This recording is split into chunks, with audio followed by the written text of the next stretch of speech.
सत श्री अकाल। तुसीं देख रहे हो पंजाब मेल USA TV। खबरां दे ब्रिटेन विच तुहाडा स्वागत है। मैं हां वरुण कौर मान। पेश ने पहलां चोणवीआं खबरां। अमेरिका ने अंतरराष्ट्रीय हवाई यात्रा ते कोरोना जांच की जरूरत की खत्म। हवाई अड्डियां ते भीड़ कारण उड़ाणां रद्द करन लई मजबूर एयरलाइनस। कनेडा विच फसे भारतीय वैक्सीन ना लगवाउण वालियां नूं नहीं मिल रहा वीज़ा। आरियाना अफगान एयरलाइंस का ऐलान, कहा भारत चीन ते कुवैत लई मुड़ शुरू होणगीਆਂ उड़ाणां। राष्ट्रपति बाइडन ने मैडिसन विच भारतीय अमरीकी स्पेन शाह नूं US अटॉर्नी वजों कीता नामजद। कैलीफोर्निया विच अमेरिकी समुद्री सेना का हवाई जहाज तबाह, 5 जवानां दी मौत। जहाज विच परमाणु समग्री होण दी उड्डी अफवाह, पर फौज ने नकारिया। कैपिटल हिल हमले ने अमरीकी लोकतंत्र नूं पाया खतरे विच। जो बाइडन का तख्ता पलटना चाहुंदे सन डोनाल्ड ट्रंप। ते हुण इन्हां खबरां दा विस्तार।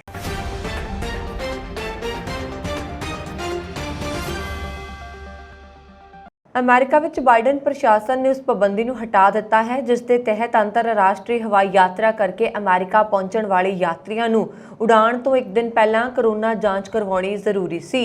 प्रशासन के एक सीनियर अधिकारी ने कहा कि हुक्म ऐतवार की अद्धी रात नूं खत्म हो रहा है अते रोग कंट्रोल अते रोकथाम केंद्रां ने तय किया है कि हुण इस दी लोड़ नहीं है। रस्मी ऐलान दे पूर्व दर्शन के संबंध में अपना नाम गुप्त रखण दी शर्त ते शुक्रवार नूं एक अधिकारी ने दस्सिया कि एजेंसी हर 90 दिनों में परीक्षणों की लोड़ नूं मुलांकन करेगी। अधिकारी ने कहा कि जेकर समस्या ਵਧਾਉਣ वाला कोरोना का कोई नवा रूप सामने आता है तो इस जांच नूं दोबारा बहाल भी किया जा सकता है। कनेडा के हवाई अड्डियां ते भीड़ भड़के कारण जिथे मुसाफर परेशान ने उत्थे ही एयरलाइनस भी घट मुश्किलों का सामना नहीं कर रही। जी हाँ, एयर कनेडा जून के पहले हफ्ते दौरान 10% फ्लाइट्स रद्द करने के लिए मजबूर हो गई। यह अंकड़ा टोरंटो के पियर्सन इंटरनेशनल एयरपोर्ट नाल संबंधित है जिथे सब तो ज्यादा हाहाकार मची हुई है। एयर कनेडा के बुलारे पीटर फिट्जपैट्रिक ने दस्सिया कि पियर्सन इंटरनेशनल एयरपोर्ट से कई मसलियां नाल जूझना पै रहा है।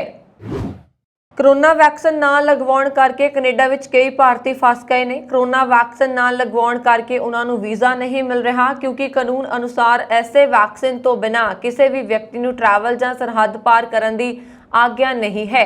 हासिल जानकारी मुताबक इंडो कैनेडियन नागरिक जिन्हां ने अपनी मर्जी नाल कोविड वैक्सीन लैण तो इनकार किया सी उन्हां नूं हुण भारत परतण विच मुश्किलों का सामना करना पै रहा है।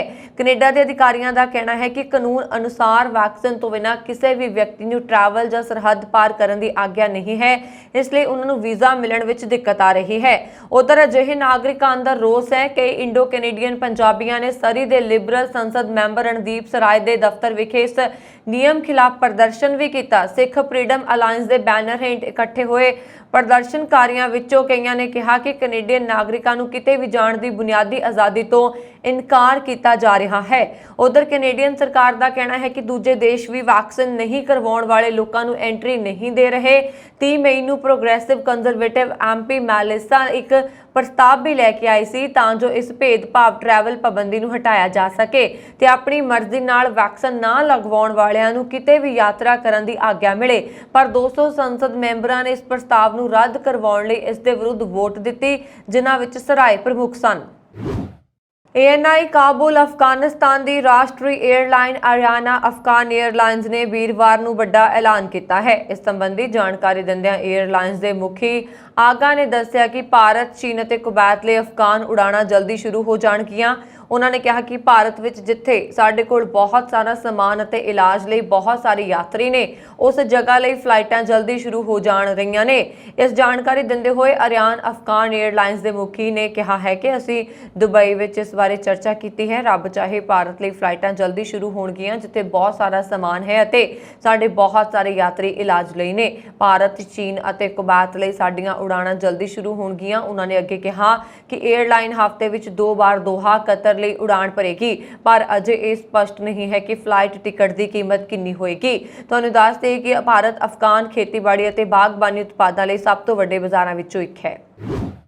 ਬੀਤੇ ਦਿਨ ਅਮਰੀਕਾ ਦੇ ਰਾਸ਼ਟਰਪਤੀ ਜੋ ਬਾਈਡਨ ਨੇ ਭਾਰਤੀ ਅਮਰੀਕੀ ਵਕੀਲ ਸੋਪੇਨ ਬੀ ਸ਼ਾਹ ਨੂੰ ਯੂਐਸ ਅਟਾਰਨੀ ਵਜੋਂ ਵੈਸਟਰਨ ਡਿਸਟ੍ਰਿਕਟ ਆਫ ਵਿਸਕਾਂਸਨ ਲਈ ਨਾਮਜ਼ਦ ਕੀਤਾ, ਜਿਸ ਵਿੱਚ ਮੈਡੀਸਨ ਵੀ ਸ਼ਾਮਲ ਹੈ। ਸ਼ਾਹ ਦੀ ਨਾਮਜ਼ਦਗੀ ਬੀਤੇ ਦਿਨ ਦੇਸ਼ ਭਰ ਦੇ 4 ਅਟਾਰਨੀਆਂ ਦੇ ਨਾਲ ਯੂਐਸ ਮਾਰਸ਼ਲ ਵਜੋਂ ਸੇਵਾ ਕਰਨ ਲਈ 2 ਨਵੇਂ ਨਾਮਜ਼ਦ ਵਿਅਕਤੀਆਂ ਦੇ ਨਾਲ ਪੁਸ਼ਟੀ ਲਈ ਸੈਨੇਟ ਨੂੰ ਭੇਜੀ ਗਈ ਸੀ।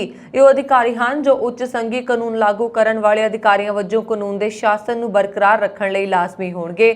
ਵਾਈਟ ਹਾਊਸ ਨੇ ਇੱਕ ਬਿਆਨ ਵਿੱਚ ਕਿਹਾ ਕਿ ਸਾਰਿਆਂ ਲਈ ਬਰਾਬਰ ਨਿਆਂ ਦੀ ਪੈਰਵੀ ਕਰਨ ਲਈ ਉਹਨਾਂ ਦਾ ਸਮਰਪਣ ਅਤੇ ਨਿਆਂ ਵਿਭਾਗ ਦੀ ਸੁਤੰਤਰਤਾ ਪ੍ਰਤੀ ਉਹਨਾਂ ਦੀ ਵਚਨਬੱਧਤਾ ਹੈ। ਸ਼ਾਹ ਲਾ ਸਕੂਲ ਤੋਂ ਸੰਨ 2015 ਤੋਂ ਗ੍ਰੈਜੂਏਟ ਹੈ ਅਤੇ ਮੈਡੀਸਨ ਦਫ਼ਤਰ ਵਿੱਚ ਇੱਕ ਐਸੋਸੀਏਟ ਅਟਾਰਨੀ ਹੈ।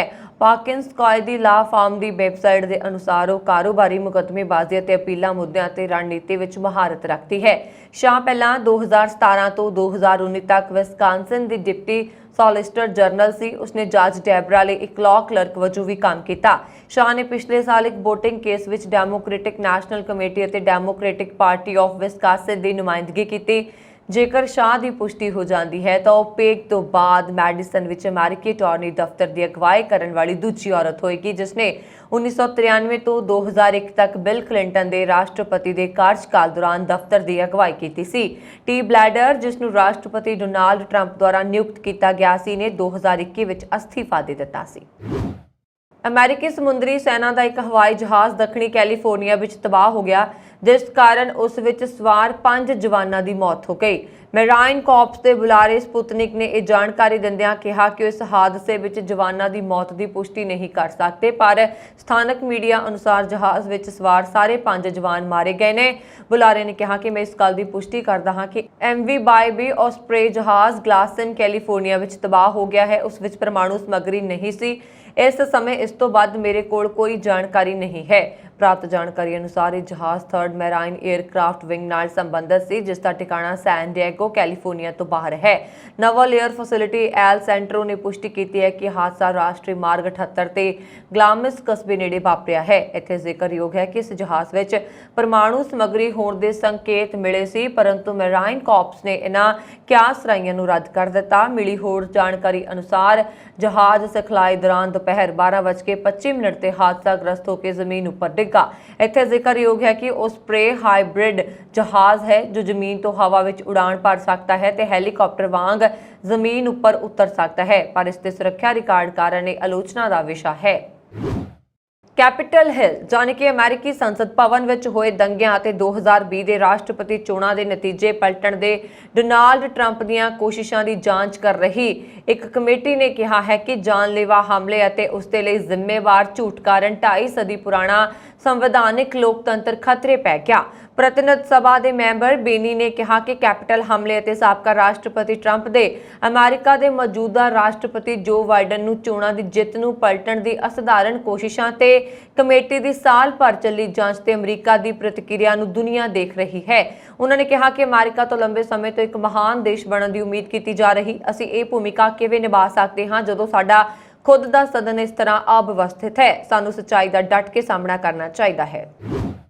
ਸਮਿਥਸਬਰਗ ਦੇ ਉੱਤਰ ਵਿੱਚ ਇੱਕ ਨਿਰਮਾਣ ਇਕਾਈ ਵਿੱਚ ਹੋਈ ਗੋਲੀਬਾਰੀ ਵਿੱਚ ਘੱਟੋ-ਘੱਟ 3 ਵਿਅਕਤੀਆਂ ਦੀ ਮੌਤ ਹੋ ਗਈ ਤੇ 3 ਹੋਰ ਜ਼ਖਮੀ ਹੋ ਗਏ। ਪੁਲਿਸ ਅਧਿਕਾਰੀਆਂ ਅਨੁਸਾਰ ਜ਼ਖਮੀਆਂ ਵਿੱਚ ਸ਼ੱਕੀ ਹਮਲਾਵਰ ਤੇ ਮੈਰੀਲੈਂਡ ਸਟੇਟ ਪੁਲਿਸ ਦਾ ਇੱਕ ਜਵਾਨ ਸ਼ਾਮਲ ਹੈ।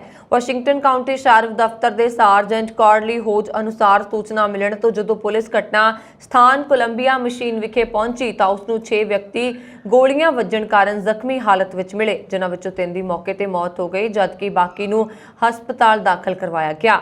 ਪ੍ਰਾਪਤ ਵੇਰਵੇ ਅਨੁਸਾਰ ਹਮਲਾਵਰ ਮੌਕੇ ਤੋਂ ਫਰਾਰ ਹੋ ਗਿਆ ਸੀ, ਜਿਸ ਦਾ ਸਟੇਟ ਪੁਲਿਸ ਦੇ ਇੱਕ ਜਵਾਨ ਨੇ ਪਿੱਛਾ ਕੀਤਾ। ਦੋਨਾਂ ਵਿਚਾਲੇ ਹੋਈ ਗੋਲੀਬਾਰੀ ਦੌਰਾਨ ਦੋਨੇ ਜ਼ਖਮੀ ਹੋ ਗਏ, ਜਿਨ੍ਹਾਂ ਨੂੰ ਹਸਪਤਾਲ ਦਾਖਲ ਕਰਵਾਇਆ ਗਿਆ ਹੈ। ਪੁਲਿਸ ਜਵਾਨ ਦੇ ਮੋਢੇ ਵਿੱਚ ਗੋਲੀ ਵੱਜੀ ਹੈ ਜਦਕਿ ਦੋਨਾਂ ਦੀ ਹਾਲਤ ਬਾਰੇ ਕੋਈ ਜਾਣਕਾਰੀ ਅਜੇ ਨਹੀਂ ਮਿਲੀ ਹੈ। ਜਸਟਿਨ ਬੀਬਰ ਨੇ ਆਪਣੇ ਵੀਡੀਓ ਦੌਰਾਨ ਮੁਸਕਰਾਉਣ, ਅੱਖਾਂ ਝਪਕਾਉਣ ਤੇ ਆਪਣਾ ਚਿਹਰਾ ਹਿਲਾਉਣ ਦੀ ਕੋਸ਼ਿਸ਼ ਕੀਤੀ, ਪਰ ਜਿਵੇਂ ਹੀ ਉਹ ਬੋਲਦਾ ਰਿਹਾ ਇਹ ਸਪਸ਼ਟ ਹੋ ਗਿਆ ਕਿ ਉਹਨਾਂ ਦੇ ਚਿਹਰੇ ਦਾ ਇੱਕ ਪਾਸਾ ਕੰਮ ਨਹੀਂ ਕਰ ਰਿਹਾ। ਉਹਨਾਂ ਨੇ ਕਿਹਾ ਕਿ ਇਸ ਲਈ ਜਿਹੜੇ ਲੋਕ ਨਿਰਾਸ਼ ਹਨ ਕਿ ਮੈਂ ਅਗਲਾ ਸ਼ੋਅ ਰੱਦ ਕਰ ਰਿਹਾ ਹਾਂ, ਮੈਂ ਉਹਨਾਂ ਨੂੰ ਸਪਸ਼ਟ ਕਰਦਾ ਹਾਂ ਕਿ ਮੈਂ ਸਰੀਰਕ ਤੌਰ ਤੇ ਇਹ ਕਰਨ ਦੇ ਯੋਗ ਨਹੀਂ ਹਾਂ। ਇਹ ਉਨਾ ਹੀ ਗੰਭੀਰ ਹੈ ਜਿੰਨਾ ਤੁਸੀਂ ਦੇਖ ਸਕਦੇ ਹੋ। ਬੀਬਰ ਨੇ ਕਿਹਾ ਕਿ ਉਹ ਫਿਰ ਤੋਂ ਮੂਵਮੈਂਟ ਕਰਨ ਲਈ ਫੇਸ਼ੀਅਲ ਐਕਸਰਸਾਈਜ਼ਸ ਕਰ ਰਹੇ ਨੇ, ਪਰ ਇਸ ਨੂੰ ਠੀਕ ਹੋਣ ਵਿੱਚ ਸਮਾਂ ਲੱਗੇਗਾ। ਉਹਨਾਂ ਨੇ ਕਿਹਾ ਕਾਸ਼ ਅਜਿਹਾ ਨਾ ਹੁੰਦਾ, ਪਰ ਮੇਰਾ ਸਰੀਰ ਮੈਨੂੰ ਕਹਿੰਦਾ ਹੈ ਕਿ ਮੈਨੂੰ ਰੁਕਣ ਦੀ ਲੋੜ ਹੈ। ਮੈਨੂੰ ਉਮੀਦ ਹੈ ਕਿ ਤੁਸੀਂ ਸਮਝ ਗਏ ਹੋ। ਮੈਂ ਇਸ ਸਮੇਂ ਦੀ ਵਰਤੋਂ ਆਰਾਮ ਕਰਨ ਤੇ 100% ਵਾਪਸ ਜਾਣ ਲਈ ਕਰਦਾ ਹਾਂ ਤਾਂ ਜੋ ਮੈਂ ਉਹ ਕਰ ਸਕਾਂ ਜੋ ਮੈਂ ਕਰਨ ਲਈ ਪੈਦਾ ਹੋਇਆ ਸੀ, ਪਰ ਇਸ ਦੌਰਾਨ ਅਜਿਹਾ ਨਹੀਂ ਹੈ। ਇਹ ਸਪਸ਼ਟ ਨਹੀਂ ਹੈ ਕਿ ਬੀਬਰ ਨੂੰ ਇਸ ਵਾਇਰਸ ਨੇ ਕਿਵੇਂ ਜਕੜ ਲਿਆ, ਪਰ ਹੋ ਸਕਦਾ ਹੈ ਕਿ ਉਹ ਕਈ ਸਾਲ ਪਹਿਲਾਂ ਚਿਕਨ ਪੌਕਸ ਨਾਲ ਲੜਾਈ ਦੌਰਾਨ ਸੰਕਰਮਿਤ ਹੋਇਆ ਹੋਵੇ। ਗੈਰ ਸੰਕਰਾਮਕ ਵਾਇਰਸ ਤੁਹਾਡੇ ਸਰੀਰ ਵਿੱਚ ਕਈ ਸਾਲਾਂ ਤੱਕ ਨਿਸ਼ਕਾਰਿਆ ਰਹਿੰਦਾ ਹੈ, ਇਸ ਤੋਂ ਪਹਿਲਾਂ ਕਿ ਤੁਹਾਡੇ ਕੰਨ ਦੇ ਨੇੜੇ ਚਿਹਰੇ ਦੀਆਂ ਨਸਾਂ ਵਿੱਚ ਮੁੜ ਸਰਗਰਮ ਹੋ ਜਾਵੇ, ਫੈਲ ਜਾਵੇ, ਜਿਸ ਨਾਲ ਸਿੰਗਲ ਜਾਂ ਕੁਝ ਮਾਮਲਿਆਂ ਵਿੱਚ ਰੌਮਸੇ ਹੰਟ ਸਿੰਡਰੋਮ ਵਿਕਸਿਤ ਕਰਨ ਦੇ ਅਣਜਾਣ ਕਾਰਨ ਹੁੰਦੇ ਨੇ। ਪੌਪ ਸਟਾਰ ਬ੍ਰਿਟਨੀ ਸਪੀਅਰਸ ਤੇ ਲੰਬੇ ਸਮੇਂ ਤੋਂ ਉਸਦੇ ਪ੍ਰੇਮੀ ਰਹੇ ਸੈਮ ਅਧਿਕਾਰਕ ਤੌਰ ਤੇ ਵਿਆਹ ਦੇ ਬੰਧਨ ਵਿੱਚ ਬਚ ਗਏ। ਜੋੜੇ ਨੇ ਵੀਰਵਾਰ ਰਾਤ ਨੂੰ ਵਿਆਹ ਕਰਵਾਇਆ। ਅਸਗਰੀ ਦੇ ਪ੍ਰਤੀਨਿਧੀ ਕੋਹਨੇ ਨੇ ਇਸ ਖਬਰ ਦੀ ਪੁਸ਼ਟੀ ਕੀਤੀ। ਕੋਹਨ ਨੇ ਇੱਕ ਬਿਆਨ ਵਿੱਚ ਕਿਹਾ, ਮੈਂ ਜਾਣਦਾ ਹਾਂ ਕਿ ਸੈਮ ਲੰਬੇ ਸਮੇਂ ਤੋਂ ਇਹ ਚਾਹੁੰਦੇ ਸਨ। ਉਹ ਹਰ ਕਦਮ ਤੇ ਬਹੁਤ ਖਿਆਲ ਰੱਖਣ ਤੇ ਸਾਥ ਦੇਣ ਵਾਲੇ ਨੇ। ਮੈਂ ਬਹੁਤ ਖੁਸ਼ ਹਾਂ ਕਿ ਸੈਮ ਮੇਰੀ ਜ਼ਿੰਦਗੀ ਦਾ ਹਿੱਸਾ ਨੇ ਤੇ ਮੈਂ ਉਹਨਾਂ ਨਾਲ ਮਿਲ ਕੇ ਭਵਿੱਖ ਵੱਲ ਵਧਣ ਨੂੰ ਲੈ ਕੇ ਉਤਸ਼ਾਹਿਤ ਹਾਂ। ਜੋੜੇ ਨੇ ਕੈਲੀਫੋਰਨੀਆ ਵਿੱਚ 1000 ਔਕਸ ਵਿੱਚ ਸਪੀਅਰਸ ਦੇ ਘਰ ਵਿਖੇ ਇੱਕ ਨਿੱਜੀ ਸਮਾਰੋਹ ਵਿੱਚ ਵਿਆਹ ਕਰਵਾਇਆ, ਜਿਸ ਵਿੱਚ ਮੈਡੋਨਾ ਆਦਿ ਲੋਕ ਸ਼ਾਮਲ ਹੋਏ। ਸਪੀਅਰਸ ਦੇ ਬੱਚੇ ਵਿਆਹ ਵਿੱਚ ਨਹੀਂ ਆਏ, ਪਰ ਉਹਨਾਂ ਨੇ ਜੋੜੇ ਨੂੰ ਸ਼ੁਭਕਾਮਨਾਵਾਂ ਦਿੱਤੀਆਂ। ਮਸ਼ਹੂਰ ਗਾਇਕਾ ਦੇ ਪਿਤਾ ਜ਼ੈਮੀ ਮਾਂ ਲਿਨ ਸਪੀਅਰਸ ਤੇ ਭੈਣ ਜ਼ੈਮੀ ਵੀ ਵਿਆਹ ਵਿੱਚ ਨਹੀਂ ਆਏ। ਵਿਆਹ ਵਿੱਚ ਉਸ ਸਮੇਂ ਥੋੜਾ ਰੰਗ ਵਿੱਚ ਭੰਗ ਪੈ ਗਿਆ ਜਦੋਂ ਸਪੀਅਰਸ ਦੇ ਪਹਿਲੇ ਪਤੀ ਜੈਸਨ ਨੇ ਵਿਆਹ ਵਾਲੀ ਜਗ੍ਹਾ ਵਿੱਚ ਦਾਖਲ ਹੋਣ ਦੀ ਕੋਸ਼ਿਸ਼ ਕੀਤੀ ਤੇ ਉਹਨਾਂ ਨੂੰ ਗ੍ਰਿਫਤਾਰ ਕਰ ਲਿਆ ਗਿਆ। ਸਪੀਅਰਸ ਤੇ ਅਲੈਗਜ਼ੈਂਡਰ ਨੇ 2004 ਵਿੱਚ ਵਿਆਹ ਕਰਵਾਇਆ ਸੀ ਤੇ ਉਹਨਾਂ ਦਾ ਵਿਆਹ ਕੇਵਲ 55 ਘੰਟਿਆਂ ਵਿੱਚ ਟੁੱਟ ਗਿਆ ਸੀ। ਗਾਇਕਾ ਨੇ ਫੈਡਰਲਾਈਨ ਨਾਲ ਵੀ ਵਿਆਹ ਕਰਵਾਇਆ ਸੀ ਤੇ ਦੋਵਾਂ ਨੇ 2007 ਵਿੱਚ ਤਲਾਕ ਲੈ ਲਿਆ ਸੀ। ਪੰਜਾਬੀ ਗਾਇਕ ਸਿੱਧੂ ਮੂਸੇਵਾਲਾ ਦੇ ਕਤਲ ਤੋਂ ਕੁਝ ਦਿਨ ਬਾਅਦ ਪੰਜਾਬ ਦੇ ਮੁੱਖ ਮੰਤਰੀ ਭਗਵੰਤ ਮਾਨ ਨੇ ਕੈਨੇਡਾ ਦੀ ਧਰਤੀ ਤੋਂ ਆਪਣੀਆਂ ਸਰਗਰਮੀਆਂ ਚਲਾ ਰਹੇ ਗੈਂਗਸਟਰਾਂ ਨੂੰ ਫੜਨ ਲਈ ਕੈਨੇਡਾ ਸਰਕਾਰ ਤੋਂ ਸਹਿਯੋਗ ਦੀ ਮੰਗ ਕੀਤੀ ਹੈ। ਚੰਡੀਗੜ੍ਹ ਸਥਿਤ ਰਿਹਾਇਸ਼ ਤੇ ਮੁੱਖ ਮੰਤਰੀ ਨੇ ਕੈਨੇਡੀਅਨ ਹਾਈ ਕਮਿਸ਼ਨਰ ਕੈਮਰੌਨ ਮਕਾਈ ਨਾਲ ਮੁਲਾਕਾਤ ਦੌਰਾਨ ਇਹ ਮੁੱਦਾ ਉਠਾਇਆ। ਦੱਸ ਦੇ ਕਿ 29 ਮਈ ਨੂੰ ਮੂਸੇਵਾਲਾ ਦੇ ਕਤਲ ਤੋਂ ਬਾਅਦ ਪੁਲਿਸ ਨੇ ਦਾਅਵਾ ਕੀਤਾ ਸੀ ਕਿ ਇਸ ਪਿੱਛੇ ਲਾਰੈਂਸ ਬਿਸ਼ਨੋਈ ਗੈਂਗ ਦਾ ਹੱਥ ਸੀ। ਕੈਨੇਡਾ ਵਾਸੀ ਗੋਲਡੀ ਬਰਾੜ ਜੋ ਕਿ ਗਰੋਹ ਦੇ ਮੈਂਬਰ ਨੇ ਇਸ ਕਤਲ ਦੀ ਜ਼ਿੰਮੇਵਾਰੀ ਲਈ ਸੀ। ਮੁੱਖ ਮੰਤਰੀ ਨੇ ਪੰਜਾਬ ਤੇ ਕੈਨੇਡਾ ਦੋਵਾਂ ਥਾਵਾਂ ਤੇ ਗੈਂਗਾਂ ਤੇ ਗੈਂਗਸਟਰਾਂ ਦੇ ਵਾਧੇ ਤੇ ਚਿੰਤਾ ਪ੍ਰਗਟਾਵਾ ਕੀਤਾ। ਭਗਵੰਤ ਮਾਨ ਨੇ ਕੈਨੇਡੀਅਨ ਹਾਈ ਕਮਿਸ਼ਨਰ ਨੂੰ ਦੱਸਿਆ ਕਿ ਕੈਨੇਡਾ ਦੀ ਧਰਤੀ ਤੋਂ ਸਰਗਰਮੀਆਂ ਚਲਾ ਰਹੇ ਕੁਝ ਪੰਜਾਬੀ ਗੈਂਗਸਟਰ ਪੰਜਾਬ ਵਿੱਚ ਸਖਤ ਕਾਲਣਾ ਤੋਂ ਬਾਅਦ ਹਾਸਲ ਕੀਤੀ ਅਮਨ ਸ਼ਾਂਤੀ ਲਈ ਖਤਰਾ ਪੈਦਾ ਕਰ ਰਹੇ ਨੇ। ਉਹਨਾਂ ਨੇ ਕਿਹਾ ਕਿ ਇਹ ਗੈਂਗਸਟਰ ਇੱਕ ਪਾਸੇ ਅਮਨ ਤੇ ਕਾਨੂੰਨ ਦੀ ਸਮੱਸਿਆ ਖੜੀ ਕਰ ਰਹੇ ਨੇ, ਦੂਜੇ ਪਾਸੇ ਸੂਬੇ ਦੀ ਤਰੱਕੀ ਦੀ ਰਫ਼ਤਾਰ ਨੂੰ ਲੀਹੋ ਲਾ ਰਹੇ ਨੇ। ਇਹਨਾਂ ਗੈਂਗਸਟਰਾਂ ਵਿਰੁੱਧ ਸਖਤ ਕਾਰਵਾਈ ਦੀ ਵਕਾਲਤ ਕਰਦਿਆਂ ਭਗਵੰਤ ਮਾਨ ਨੇ ਕਿਹਾ ਕਿ ਇਹਨਾਂ ਨੂੰ ਕਾਨੂੰਨ ਦੀਆਂ ਸਖਤ ਤੋਂ ਸਖਤ ਧਾਰਾਵਾਂ ਤਹਿਤ ਸਜ਼ਾ ਹੋਣੀ ਚਾਹੀਦੀ ਹੈ ਤਾਂ ਕਿ ਇਹ ਹੋਰਾਂ ਨੂੰ ਇਸ ਰਾਹ ਤੇ ਜਾਣ ਤੋਂ ਰੋਕਣ ਦਾ ਕੰਮ ਕਰੇ। ਕੈਨੇਡਾ ਤੇ ਪੰਜਾਬ ਪੁਲਿਸ ਵਿਚਾਲੇ ਸਾਂਝੀ ਪੁਲਿਸ ਕਾਰਵਾਈ ਦੀ ਵਕਾਲਤ ਕਰਦਿਆਂ ਮੁੱਖ ਮੰਤਰੀ ਨੇ ਕਿਹਾ ਕਿ ਕੇਵਲ ਇਹੀ ਇੱਕ ਰਾਹ ਹੈ ਜਿਸ ਨਾਲ ਅਸੀਂ ਦੋਵਾਂ ਥਾਵਾਂ ਨੂੰ ਗੈਂਗਸਟਰਾਂ ਤੋਂ ਮੁਕਤ ਕਰਵਾ ਸਕਾਂਗੇ। ਪਿਛਲੇ ਦਿਨੀ ਸਿੱਧੂ ਮੂਸੇਵਾਲਾ ਦੇ ਕਤਲ ਤੋਂ ਬਾਅਦ ਕੈਨੇਡਾ ਸਰਕਾਰ ਨੇ ਕੁਝ ਨਵੇਂ ਬਦਲਾਅ ਕਰਨ ਦਾ ਫੈਸਲਾ ਕੀਤਾ ਹੈ ਤੇ ਇਹ ਬਦਲਾਅ ਜੁਲਾਈ ਦੇ ਅੰਤ ਤੱਕ ਲਾਗੂ ਹੋ ਜਾਣਗੇ। ਜਾਣਕਾਰੀ ਮੁਤਾਬਕ ਹੁਣ ਕੈਨੇਡਾ ਵਿੱਚ ਪ੍ਰਵਾਸ ਕਰਨ ਵਾਲੇ ਹਰੇਕ ਵਿਅਕਤੀ ਬਾਰੇ ਪੂਰੀ ਤਰ੍ਹਾਂ ਜਾਣ ਕੇ ਹੀ ਉਸ ਨੂੰ ਕੈਨੇਡਾ ਦਾ ਰਾਹ ਵਿਖਾਇਆ ਜਾਏਗਾ ਤੇ ਆਉਣ ਵਾਲੇ ਵਿਅਕਤੀ ਦਾ ਵੇਰਵਾ ਸੰਬੰਧਿਤ ਪੁਲਿਸ ਤੇ ਹੋਰ ਸਰਕਾਰੀ ਅੰਕੜਿਆਂ ਤੋਂ ਲਿਆ ਜਾਏਗਾ। ਇਸ ਦੇ ਨਾਲ ਹੀ ਕੈਨੇਡਾ ਸਰਕਾਰ ਨੇ ਹਥਿਆਰ ਲੈਣ ਵਾਲੇ ਲੋਕਾਂ ਨੂੰ ਨਵੇਂ ਕਾਨੂੰਨੀ ਰਾਹ ਵਿਖਾਏ ਨੇ ਤੇ ਹੁਣ ਅਸਲਾ ਪਹਿਲਾਂ ਵਾਂਗ ਆਸਾਨੀ ਨਾਲ ਨਹੀਂ ਮਿਲ ਸਕੇਗਾ ਤੇ ਹਰ ਲੋੜਵੰਦ ਦੀ ਪਹਿਲਾਂ ਕਾਨੂੰਨੀ ਜਾਂਚ ਹੋਏਗੀ ਤੇ ਉਸ ਵਿਅਕਤੀ ਦਾ ਪਤਾ ਕਰਨਾ ਹੋਏਗਾ ਕਿ ਇਸ ਨੂੰ ਅਸਲੀ ਦੀ ਕਿਉਂ ਲੋੜ ਹੈ। ਦੱਸ ਦੇਣਾ ਚਾਹੁੰਦੇ ਹਾਂ ਕਿ ਗੈਂਗਵਾਰ ਦੇ ਵਧਣ ਨਾਲ ਕੈਨੇਡਾ ਦੇ ਕਾਨੂੰਨੀ ਮੰਤਰੀ ਨੇ ਇਸ ਤੇ ਸਖਤੀ ਕਰਨ ਦੇ ਨਿਰਦੇਸ਼ ਦਿੱਤੇ ਸਨ। ਕੈਨੇਡਾ ਦੀ ਦੂਜੀ ਮੁੱਖ ਸਿਆਸੀ ਪਾਰਟੀ ਕੰਜ਼ਰਵੇਟਿਵ ਜਲਦ ਹੀ ਆਪਣਾ ਨਵਾਂ ਨੇਤਾ ਚੁਣਨ ਜਾ ਰਹੀ ਹੈ। ਇਸ ਦੇ ਲਈ ਲੀਡਰਸ਼ਿਪ ਦੌੜ ਵਿੱਚ ਸ਼ਾਮਲ ਬ੍ਰੈਂਪਟਨ ਦੇ ਮੇਅਰ ਪੈਟਰਿਕ ਬਰਾਊਨ ਨੇ ਆਪਣੇ ਵਿਰੋਧੀ ਮੁਕਾਬਲੇਬਾਜ਼ ਪਿਆਰੇ ਤੇ ਤਿੱਖੇ ਨਿਸ਼ਾਨੇ ਸਾਧੇ। ਉਹਨਾਂ ਨੇ ਕਿਹਾ ਕਿ ਜੇਕਰ ਪਾਇਲੈਵਰਾ ਲੀਡਰਸ਼ਿਪ ਦੌੜ ਵਿੱਚ ਜਿੱਤ ਕੇ ਪਾਰਟੀ ਦੇ ਨੇਤਾ ਬਣ ਵੀ ਗਏ ਤਾਂ ਉਹ ਫੈਡਰਲ ਚੋਣਾਂ ਵਿੱਚ ਕੰਜ਼ਰਵੇਟਿਵ ਪਾਰਟੀ ਦੀਆਂ ਉਮੀਦਾਂ ਤੇ ਖਰੇ ਨਹੀਂ ਉਤਰਨਗੇ। ਯੂਕਰੇਨ ਵਿਚਲੇ ਮਾਸਕੋ ਹਮਾਇਤੀ ਬਾਗੀਆਂ ਨੇ ਯੂਕਰੇਨ ਵੱਲੋਂ ਜੰਗ ਲੜਨ ਵਾਲੇ 2 ਬਰਤਾਨੀਆ ਤੇ ਮਰੱਕੇ ਦੇ ਇੱਕ ਨਾਗਰਿਕ ਨੂੰ ਮੌਤ ਦੀ ਸਜ਼ਾ ਦਿੱਤੀ ਹੈ। ਇਹਨਾਂ 3 ਫੜੇ ਗਏ ਬਾਗੀਆਂ ਖਿਲਾਫ ਕੀਤੀ ਗਈ ਕਾਰਵਾਈ ਨੂੰ ਯੂਕਰੇਨ ਤੇ ਪੱਛਮੀ ਮੁਲਕਾਂ ਨੇ ਇੱਕ ਦਿਖਾਵਾ ਤੇ ਜੰਗੀ ਨਿਯਮਾਂ ਦੀ ਉਲੰਘਣਾ ਕਰਾਰ ਦਿੱਤਾ ਹੈ। ਇਸ ਦੌਰਾਨ ਰੂਸੀ ਰਾਸ਼ਟਰਪਤੀ ਵਲਾਦੀਮੀਰ ਪੁਤਿਨ ਨੇ ਆਪਣੇ ਕੰਮਾਂ ਦੀ ਤੁਲਨਾ 18ਵੀਂ ਸਦੀ ਦੇ ਪੀਟਰ ਦਾ ਗ੍ਰੇਟ ਨਾਲ ਕਰਦਿਆਂ ਕਿਹਾ ਕਿ ਉਹਨਾਂ ਨੂੰ ਆਪਣੀ ਇਤਿਹਾਸਕ ਰੂਸੀ ਜ਼ਮੀਨ ਵਾਪਸ ਹਾਸਲ ਕਰਨ ਦੀ ਲੋੜ ਹੈ। ਯੂਕਰੇਨ ਵਿੱਚ ਬਣੀ ਡੋਨੇਟਸਕ ਪੀਪਲਜ਼ ਰਿਪਬਲਿਕ ਦੀ ਅਦਾਲਤ ਨੇ ਇਹਨਾਂ 3 ਫੜੇ ਗਏ ਬਾਗੀ ਲੜਾਕਿਆਂ ਨੂੰ ਰੂਸ ਦੀ ਮਦਦ ਲਈ ਦੋਸ਼ੀ ਕਰਾਰ ਦਿੱਤਾ ਤੇ ਉਹਨਾਂ ਨੂੰ ਮੌਤ ਦੀ ਸਜ਼ਾ ਸੁਣਾਈ। ਇਹਨਾਂ ਬਾਗੀਆਂ ਨੂੰ ਫੌਜੀ ਤੇ ਅੱਤਵਾਦੀ ਗਤੀਵਿਧੀਆਂ ਵਿੱਚ ਸ਼ਾਮਲ ਹੋਣ ਦਾ ਦੋਸ਼ੀ ਵੀ ਠਹਿਰਾਇਆ ਗਿਆ। ਮੀਡੀਆ ਰਿਪੋਰਟਾਂ ਅਨੁਸਾਰ ਐਂਡਰਸਨ, ਸ਼ੌਨ ਅਤੇ ਬ੍ਰਾਹਿਮ ਨੇ ਵਜੋਂ ਹੋਈ ਹੈ ਇਹਨਾਂ ਦੀ ਪਛਾਣ। ਇਹਨਾਂ ਨੂੰ ਗੋਲੀ ਮਾਰੀ ਜਾਏਗੀ। ਯੂਕਰੇਨ ਦੇ ਵਿਦੇਸ਼ ਮੰਤਰੀ ਔਲੇਨ ਨੇ ਇਸ ਕਾਰਵਾਈ ਨੂੰ ਨਿੰਦਾ ਕਰਦਿਆਂ ਕਿਹਾ ਕਿ ਇਸ ਨੂੰ ਗੈਰ ਕਾਨੂੰਨੀ ਵੀ ਕਰਾਰ ਦਿੱਤਾ। ਰੂਸੀ ਰਾਸ਼ਟਰਪਤੀ ਵਲਾਦੀਮੀਰ ਪੁਤਿਨ ਨੇ ਕਿਹਾ ਕਿ ਉਹਨਾਂ ਕੋਲ ਭਾਰਤ ਤੇ ਚੀਨ ਹੀ ਨਹੀਂ ਬਲਕਿ ਲਾਤੀਨੀ ਅਮਰੀਕਾ ਤੇ ਅਫਰੀਕਾ ਨਾਲ ਵੀ ਮਿਲਵਰਤਨ ਵਧਾਉਣ ਦਾ ਮੌਕਾ ਹੈ। ਪੁਤਿਨ ਨੇ ਕਿਹਾ ਕਿ ਰੂਸ ਜਿਹੇ ਮੁਲਕ ਨੂੰ ਬਾਹਰੋਂ ਡੱਕਣਾ ਨਾਮੁਮਕਿਨ ਹੈ। ਰੂਸੀ ਸਦਰ ਨੇ ਕਿਹਾ ਕਿ ਵਿਸ਼ਵ ਬਹੁਤ ਵੱਡਾ ਤੇ ਵੰਨ-ਸੁਵੰਨਾ ਹੈ। ਰੂਸ ਦੀ ਸਰਕਾਰੀ ਖਬਰ ਏਜੰਸੀ ਤਾਸ ਨੇ ਪੁਤਿਨ ਦੇ ਹਵਾਲੇ ਨਾਲ ਕਿਹਾ, ਤੁਸੀਂ ਸਿਰਫ ਚੀਨ ਤੇ ਭਾਰਤ ਦਾ ਜ਼ਿਕਰ ਕੀਤਾ ਹੈ। ਸਿਰਫ ਚੀਨ ਤੇ ਭਾਰਤ ਹੀ ਕਿਉਂ, ਇਸ ਵਿੱਚ ਲਾਤੀਨੀ ਅਮਰੀਕਾ ਵੀ ਸ਼ਾਮਲ ਹੈ। ਸ਼ਾਇਦ ਅਫਰੀਕਾ ਅਜੇ ਵੀ ਸੁੱਤਾ ਹੈ ਪਰ ਉਹ ਨੀਂਦ ਚੋਂ ਜਾਗ ਰਿਹਾ ਹੈ। ਪਾਕਿਸਤਾਨ ਦੇ ਸਾਬਕਾ ਰਾਸ਼ਟਰਪਤੀ ਅਤੇ ਫੌਜ ਦੇ ਤਾਨਾਸ਼ਾਹ ਜਨਰਲ ਪਰਵੇਜ਼ ਮੁਸ਼ੱਰਫ ਦੀ ਹਾਲਤ ਗੰਭੀਰ ਬਣੀ ਹੋਈ ਹੈ। ਉਹਨਾਂ ਦੇ ਪਰਿਵਾਰ ਨੇ ਉਹਨਾਂ ਦੇ ਟਵਿੱਟਰ ਹੈਂਡਲ ਤੇ ਇੱਕ ਪੋਸਟ ਕਰਕੇ ਦੱਸਿਆ ਕਿ ਮੁਸ਼ੱਰਫ ਵੈਂਟੀਲੇਟਰ ਤੇ ਨਹੀਂ ਹਨ। ਉਹ ਪਿਛਲੇ 3 ਹਫ਼ਤਿਆਂ ਤੋਂ ਹਸਪਤਾਲ ਵਿੱਚ ਭਰਤੀ ਜ਼ਰੂਰ ਨੇ। ਉਹ ਅਜਿਹੀ ਮੁਸ਼ਕਿਲ ਸਟੇਜ ਤੋਂ ਗੁਜ਼ਰ ਰਹੇ ਨੇ ਜਿੱਥੋਂ ਰਿਕਵਰੀ ਦੀ ਕੋਈ ਸੰਭਾਵਨਾ ਨਹੀਂ ਲੱਗ ਰਹੀ ਅਤੇ ਉਹਨਾਂ ਦੇ ਸਾਰੇ ਅੰਗ ਕੰਮ ਕਰਨਾ ਬੰਦ ਕਰ ਰਹੇ ਨੇ। ਪਰਿਵਾਰ ਨੇ ਲੋਕਾਂ ਨੂੰ ਕਿਹਾ ਹੈ ਕਿ ਉਹਨਾਂ ਦੀ ਜ਼ਿੰਦਗੀ ਆਸਾਨ ਹੋਣ ਦੀ ਦੁਆ ਕਰਨ। ਸ਼ੁੱਕਰਵਾਰ ਨੂੰ ਪਾਕਿਸਤਾਨੀ ਮੀਡੀਆ ਵਿੱਚ ਪਰਵੇਜ਼ ਦੀ ਮੌਤ ਦੀਆਂ ਖਬਰਾਂ ਆਉਣ ਲੱਗੀਆਂ ਸਨ। ਕਈ ਮੀਡੀਆ ਚੈਨਲਾਂ ਨੇ ਇਸ ਖਬਰ ਨੂੰ ਖਾਰਜ ਕਰ ਦਿੱਤਾ, ਜਿਸ ਤੋਂ ਬਾਅਦ ਉਹਨਾਂ ਦੀ ਹਾਲਤ ਨੂੰ ਲੈ ਕੇ ਕਿਆਸ ਲਗਾਏ ਜਾਣ ਲੱਗੇ। ਸਾਬਕਾ ਸੂਚਨਾ ਮੰਤਰੀ ਫਵਾਦ ਚੌਧਰੀ ਨੇ ਦੱਸਿਆ ਉਹਨਾਂ ਨੇ ਮੁਸ਼ੱਰਫ ਦੇ ਬੇਟੇ ਨਾਲ ਗੱਲ ਕੀਤੀ ਹੈ। ਉਹਨਾਂ ਨੇ ਦੱਸਿਆ ਕਿ ਮੁਸ਼ੱਰਫ ਵੈਂਟੀਲੇਟਰ ਤੇ ਹਨ। ਇਸ ਤੋਂ ਬਾਅਦ ਪਰਿਵਾਰ ਨੇ ਅੱਗੇ ਆ ਕੇ ਉਹਨਾਂ ਦੀ ਹਾਲਤ ਦੇ ਬਾਰੇ ਵਿੱਚ ਜਾਣਕਾਰੀ ਦਿੱਤੀ। ਪਰਵੇਜ਼ ਮੁਸ਼ੱਰਫ ਨੂੰ 1998 ਵਿੱਚ ਤਤਕਾਲੀ ਪ੍ਰਧਾਨ ਮੰਤਰੀ ਨਵਾਜ਼ ਸ਼ਰੀਫ ਨੇ ਫੌਜ ਵਿੱਚ 4 ਸਿਤਾਰਾ ਰੈਂਕ ਤੇ ਪ੍ਰਮੋਟ ਕੀਤਾ। ਇਸ ਤੋਂ ਬਾਅਦ ਮੁਸ਼ੱਰਫ ਫੌਜ ਦੇ ਮੁਖੀ ਬਣ ਗਏ। ਕੈਨੇਡਾ ਸਣੇ ਦੁਨੀਆ ਦੇ ਕਈ ਮੁਲਕਾਂ ਵਿੱਚ ਮੌਂਕੀ ਪੌਕਸ ਦਾ ਕਹਿਰ ਲਗਾਤਾਰ ਵੱਧਦਾ ਜਾ ਰਿਹਾ ਹੈ। ਇਸ ਦੇ ਚੱਲਦਿਆਂ ਕੈਨੇਡਾ ਵਿੱਚ ਇਸ ਦੇ ਹੁਣ ਤੱਕ 112 ਤੋਂ ਵੱਧ ਮਾਮਲੇ ਸਾਹਮਣੇ ਆ ਚੁੱਕੇ ਨੇ, ਜਦਕਿ ਦੁਨੀਆ ਭਰ ਵਿੱਚ ਮੌਂਕੀ ਪੌਕਸ ਦੇ ਮਰੀਜ਼ਾਂ ਦੀ ਗਿਣਤੀ 1000 ਤੋਂ ਟੱਪ ਗਈ ਹੈ। ਕੈਨੇਡਾ ਦੀ ਪਬਲਿਕ ਹੈਲਥ ਏਜੰਸੀ ਮੁਤਾਬਕ ਦੇਸ਼ ਵਿੱਚ ਹੁਣ ਤੱਕ ਮੌਂਕੀ ਪੌਕਸ ਦੇ ਕੁੱਲ 112 ਕੇਸ ਸਾਹਮਣੇ ਆ ਚੁੱਕੇ ਨੇ। ਇਹਨਾਂ ਵਿੱਚ ਬ੍ਰਿਟਿਸ਼ ਕੋਲੰਬੀਆ ਦਾ 1, ਅਲਬਰਟਾ ਦੇ 4, ਓਨਟਾਰੀਓ ਦੇ 9 ਅਤੇ ਕਿਊਬੈਕ ਦੇ ਸਭ ਤੋਂ ਵੱਧ 98 ਮਰੀਜ਼ ਸ਼ਾਮਲ ਨੇ। ਕਿਊਬੈਕ ਇਸ ਬਿਮਾਰੀ ਦੀ ਸਭ ਤੋਂ ਵੱਧ ਮਾਰ ਚੱਲ ਰਿਹਾ ਹੈ।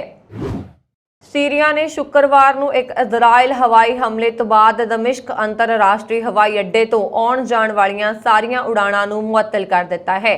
ਸਰਕਾਰ ਦੇ ਸਮਰਥਨ ਵਾਲੇ ਇੱਕ ਸਮਾਚਾਰ ਪੱਤਰ ਨੇ ਇਹ ਜਾਣਕਾਰੀ ਦਿੱਤੀ ਹੈ। ਅਲ ਵਤਨ ਨੇ ਹਮਲੇ ਦੇ ਬਾਰੇ ਵਿੱਚ ਜ਼ਿਆਦਾ ਜਾਣਕਾਰੀ ਦਿੱਤੇ ਬਿਨਾਂ ਕਿਹਾ ਕਿ ਇਜ਼ਰਾਈਲ ਹਵਾਈ ਹਮਲੇ ਕਾਰਨ ਰਨਵੇ ਨੂੰ ਨੁਕਸਾਨ ਪਹੁੰਚਿਆ ਹੈ।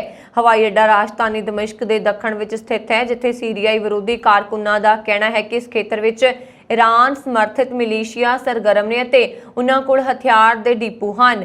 ਇਜ਼ਰਾਈਲ ਨੇ ਸਾਲਾਂ ਤੋਂ ਇਸ ਖੇਤਰ ਵਿੱਚ ਹਮਲੇ ਕੀਤੇ ਨੇ। ਪਿਛਲੀ 21 ਮਈ ਨੂੰ ਵੀ ਇਸਨੇ ਹਮਲਾ ਕੀਤਾ ਸੀ, ਜਿਸ ਦੇ ਕਾਰਨ ਹਵਾਈ ਅੱਡੇ ਨੇੜੇ ਅੱਗ ਲੱਗ ਗਈ ਅਤੇ 2 ਉਡਾਣਾਂ ਮੁਲਤਵੀ ਕਰਨੀਆਂ ਪਈਆਂ ਸਨ।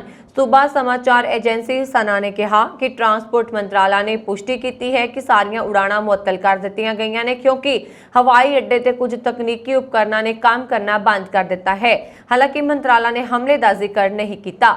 ਇਹ ਸਨ ਹੁਣ ਤੱਕ ਦੀਆਂ ਖਬਰਾਂ। ਮੈਨੂੰ ਵਰੁਣ ਕੌਰ ਮਾਨ ਨੂੰ ਦਿਵਾ ਗਿਆ। ਹੋਰ ਖਬਰਾਂ ਦੇ ਲਈ ਸਾਡਾ YouTube ਚੈਨਲ ਪੰਜਾਬ ਮੇਲ USA TV ਜ਼ਰੂਰ ਸਬਸਕ੍ਰਾਈਬ ਕਰੋ। ਸਤਿ ਸ੍ਰੀ ਅਕਾਲ।